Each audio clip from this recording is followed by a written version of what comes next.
Preparation UPSI और UP police constable और जो फर्दर आपके एग्जाम्स आने वाले हैं उनके लिए अच्छे से कर रहे होंगे। तो जैसा कि आपको पता है मैंने हिंदी शुरू की थी, पार्ट फर्स्ट अपलोड कर दिया था।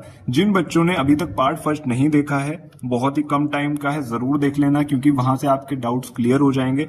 और अगर आप पार्ट 2 देख रहे हो अच्छे से तो पार्ट 1 जरूर देख के आना।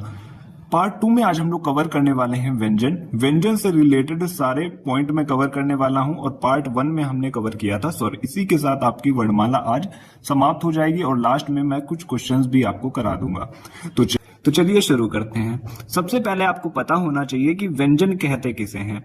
जिन वर्णों का उच्चारण स्वरों की सहायता से होता है उन्हें व्यंजन कहते हैं। सबसे पहला पॉइंट है। अब दूसरा पॉइंट आता है कि कुल व्यंजन कितने होते हैं। बच्चों में बहुत सारा कंफ्यूजन रहता है, तो सारे कंफ्यूजन आज आपके पॉइंट वाइज पॉइंट दूर होने वाले हैं। कुल व्यंजन होते हैं 33। यहां पे मैंने शॉर्ट में लिख रखा है, स्वरों की सहायता से इनका उच्चारण होता है। फॉर एग्जाम्पल हम एक व्यंजन उठाते हैं का, और इसका शुद्ध रूप क्या होता है। अगर व्यंजन का शुद्ध रूप हो जाता है उसके नीचे हलंत जब लग जाता है और इसी के साथ आ निकल के आता है बाहर, तो यहाँ पे आपको एक क्लियरिटी हो जाएगी कि जो व्यंजन है वो हमेशा स्वर की सहायता से ही बोला जाता है। हर व्यंजन के साथ में ये स्वर मौजूद रहता है।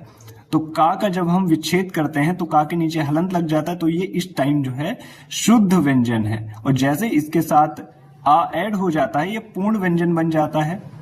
तो कहने का तात्पर्य ये है कि जो व्यंजन है वो स्वर की सहायता से ही बोले जाते हैं। अब हम बात करते हैं व्यंजनों के वर्गीकरण पे। तो पहले बात करते हैं उच्चारण के आधार पे व्यंजनों का वर्गीकरण कितने भागों में किया गया है। व्यंजन तो का वर्ग जो है वो कंठ से उच्चारित होता है, का खा गा घा णा, और इसमें हा भी आ जाता है। आपको बार बार ना पढ़ना पड़े इसीलिए मैंने यहीं पे लिख दिया है। तालु की बात करें यानी तालव्य से जो चा वर्ग है उसका उच्चारण होता है चा छ ज झ व, या और शा भी तालव्य से ही उच्चारित होते हैं। बात कर लेते हैं, अगला पॉइंट है मूर्धन्य। तो टा वर्ग जो है वो मूर्धा से उच्चारित होता है। टा ठा डा ढा णा, रा और शा का उच्चारण भी मूर्धा से ही होता है। बात करते हैं दंत से। तो ता वर्ग पूरा जो है वो दंत से उच्चारित होता है, यानी कि इसमें दांत का उपयोग होता है। ता था दा धा ना, जैसे ही आप बोलोगे तो आप फील करोगे कि आपकी जो जीवा है यानी जीभ वो दांत को टच कर रही है। और ला और सा भी दंत से ही उच्चारित होते हैं। बात कर लेते हैं ओष्ठ से, यानी कि अपने जो होंठ होते हैं उनसे पा वर्ग जो है पूरा उच्चारित होता है। पा फा बा भा मा। और लास्ट है नासिक के यानी नाक से। तो जो प्रत्येक वर्ग होता है, अगर वर्ग आपको याद नहीं होते हैं तो शॉर्ट ट्रिक होती है इसकी, क चट तप, का वर्ग चा वर्ग टा वर्ग ता वर्ग और पा वर्ग का जो अंतिम अक्षर होता है आप यहाँ पे देख पा रहे होंगे, उन्हीं को नासिक के कहते हैं। इनका उच्चारण नाक से होता है। अब हम चलते हैं नेक्स्ट पॉइंट पे। आई होप बच्चों की यहां तक चीजें काफी क्लियर हो गई होंगी। डिस्कस करते हैं अगला पॉइंट। जैसा कि मैंने अभी आपको बताया कि अंतिम जो वर्ड होता है प्रत्येक वर्ग का, तो उसे कहते हैं नासिक के। बात कर लेते हैं वा की। वा का जो उच्चारण स्थान होता है दंत ओष्ठ होता है। कई बार बच्चे इसमें कंफ्यूज रहते हैं, 4 ऑप्शन दे देगा आपको उच्चारण स्थान के और पूछेगा कि वा का उच्चारण स्थान क्या है, तो आपको टिक करना है दंत ओष्ठ। अब हम बात करते हैं प्राणत्व के आधार पे व्यंजनों का वर्गीकरण। एक एक पॉइंट को बड़े ही ध्यान से सुनिएगा। प्राणत्व के आधार पर व्यंजनों का वर्गीकरण 2 प्रकार से किया गया है, अल्प प्राण और महाप्राण। बात कर लेते हैं अल्प प्राण की। तो इनके उच्चारण करते समय जो मुख से निकलने वाली वायु है वो कम मात्रा में निकलती है, इसीलिए इनको कहते हैं अल्प प्राण। प्राण का मतलब हो गया वायु, अल्प का मतलब हो गया थोड़ा। जब कम मात्रा में वायु निकले तो वो कहलाते हैं अल्प प्राण। और मेन होता है रूल याद करना कि अल्प प्राण कौन से होते हैं, महाप्राण कौन से होते हैं। बच्चे बहुत बार कंफ्यूज हो जाते हैं। तो आपको पता है कि प्रत्येक वर्ग में 5 अक्षर होते हैं। जैसे हम का वर्ग ले ले, का खा डा ढा णा, का खा गा घा णा।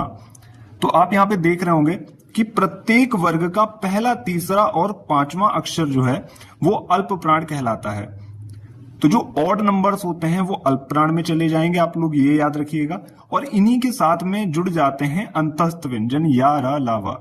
अगर आपसे पूछता है अल्प प्राण के लिए, आपको केवल इतना याद रखना है कि प्रत्येक वर्ग का पहला, तीसरा, 5वां और अंतस्थ व्यंजन जो यारा लावा होते हैं वो होते हैं अल्प प्राण।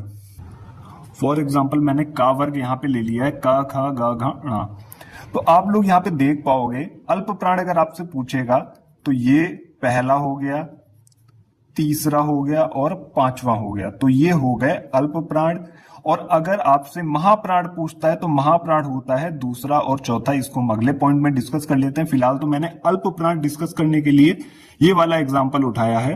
तो अल्प प्राण जब भी आपसे पूछे तो आप काउंट कर लेना, पहला, तीसरा, पांचवा हमेशा अल्प प्राण होता है प्रत्येक वर्ग का, चाहे वो का वर्ग हो, चा वर्ग हो, टा वर्ग हो या ता वर्ग हो या पा वर्ग हो। और उसी के साथ में जो हमारे अंतस्थ व्यंजन होते हैं वो भी अल्प प्राण में आ जाते हैं। जब आप इनको बोलोगे य, र, ल, व, तो आप लोग पाओगे कि कम टाइम में इनको हम बोल पा रहे हैं, तो ये अल्प प्राण इसीलिए हैं। अब हम बात करते हैं महाप्राण की।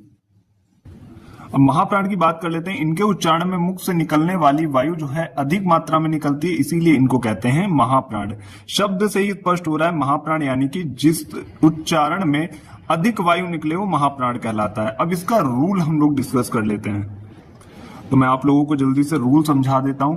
प्रत्येक वर्ग का दूसरा और चौथा वर्ण जो है वो महाप्राण कहलाता है, और उसी के साथ में हमारे जो ऊष्मीय व्यंजन होते हैं शा, सा और हा क्या कहलाते हैं, महाप्राण कहलाते हैं। फॉर एग्जाम्पल अभी मैंने आपको एक एग्जाम्पल दे रखा था, फिर से आप लोग देख सकते हैं, का, खा, गा, घा, णा, का। तो इसमें जो दूसरा और चौथा वर्ण है खा और घा, ऐसे ही अन्य वर्गों में भी, चा वर्ग को भी आप ले लें तो उसमें भी दूसरा चौथा, टा वर्ग को ले लें, ता और पा वर्ग को ले लें, उसमें भी सब में दूसरा और चौथा हमेशा महाप्राण होगा। तो यहाँ पे आपका देखिए अभी क्लियर हो जाएगा डाउट। अल्प प्राण में पहला, तीसरा, पांचवा, महाप्राण में दूसरा और चौथा। जिन बच्चों की समझ में नहीं आ रहा है वीडियो को दोबारा से देख लीजिएगा, नोट्स बना के रिवीजन कर लीजिएगा, चीजें आपको क्लियर हो जाएंगी। चलते हैं अगले पॉइंट पे, बात कर लेते हैं अगले पॉइंट की। घोषत्व के आधार पे यानी कि स्वर तंत्रियों में कंपन के आधार पे दो प्रकार से बांटा गया है, अघोष और सघोष। अघोष किसे कहते हैं, बड़े ध्यान से सुनिएगा। आ का मतलब होता है नहीं, किसी भी शब्द के आगे आ लग जाए तो उसका मतलब होता है नहीं, यानी कि उच्चारण में कंपन ना हो। जब हम किसी वर्ण को बोलें और बोलते समय स्वर तंत्रियों में कंपन ना हो तो वो अघोष कहलाते हैं। सघोष की बात करें, सघोष का मतलब उसके साथ, यानी कि उच्चारण करने पर जब कंपन हो तो कहलाता है सघोष। अब हम रूल की बात कर लेते हैं, मोस्ट इंपॉर्टेंट है। अघोष की बात कर लेते हैं तो प्रत्येक वर्ग का पहला, दूसरा और जो हमारे ऊष्म व्यंजन होते हैं शा, सा, इसमें 3 आते हैं, हा इसमें नहीं आता है, तो ये अघोष के अंतर्गत आते हैं, याद रखिएगा।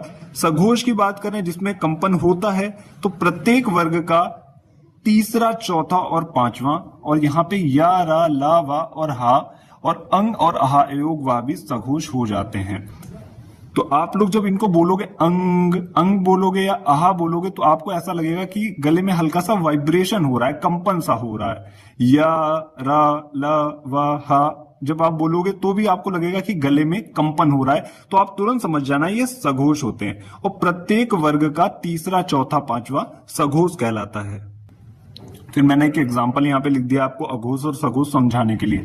अगर पूछता है कि इसमें से अघोष कौन से, मैंने आपको बता रखा है कि पहला और दूसरा हमेशा होता है अघोष, और सघोष पूछता है तो तीसरा, चौथा और पांचवा। यहाँ पे नंबरिंग कर देते हैं, पहला, दूसरा, तीसरा, चौथा, पांचवा।